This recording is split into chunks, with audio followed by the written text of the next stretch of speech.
xibaar yu wér te wóor ca tàng tàng ba abonnez-vous pour ngeen di mën di jot suñuy vidéo. mbiri Buzz 221 HD dañ koy dooree ci test VIH bi nga xam ne daan nañ koy def jëmale ko ci ki nga xam ni moo di Dabakh ak Zo Baldé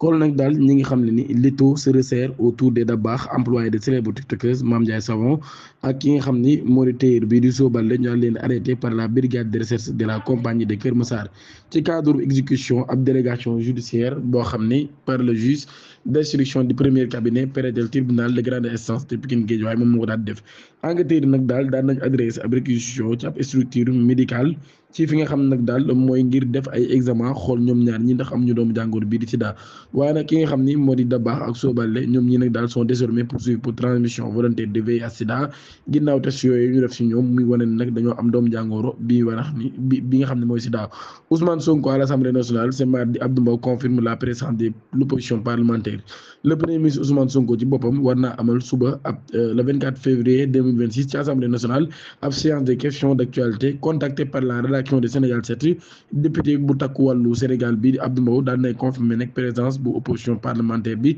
ci boobu la rencontre mun nag daal dinañ fa nekk incha allah loolu yi la parlementaire daal di xamle ci ay sujets yu bare bari nag yoo xam ne war nañ ko aborder ci séance boobee des questions d'actualité parmi eux les scandales liés à l'homosexualité la crise universitaire la situation des 18 Sénégalais détenus au Maroc. ba tey ci demuk Ousmane Sonko boobee sax ci la ñuy des ki nga xam ne nag moo di Waly Diouf Bodiang daal di titre ni demain le centre de gravité politique du pays situera à l'hémicycle opposants yi nag daal muy xam ne nag daal ñoom ñi dinañ fa ñëw daal di wàccee li nga xam ne moo di seen incohérence pour venir apprendre de Sonko comment gouverner en mettant les intérêts du pays au-dessus de tout daal bind bon dogu aux vrais patriotes keneen ki nga xam ne moo ci àddu tamit di Abass Fall muy laaj tax ñi nga xam ne ñoo di opposition bi jamono ji ñuy wax ak ñoom fan lañ toll ci boycott bi nga xam ne nag daal dañ koo defoon ci bi Sonko mujjee ñëw ci assemblée nationale moo tax mu leen di laaj fan ngeen toll ci boycott bi. Mame Makhtar Gueye Jamra la ñu convoqué demain ca section recherche ginnaaw boo xam nag moom Mame Makhtar Gueye Jamra mii daan nay indi ay leeral ci convocation boobee lan moo ko waral daal di xam ne nag daal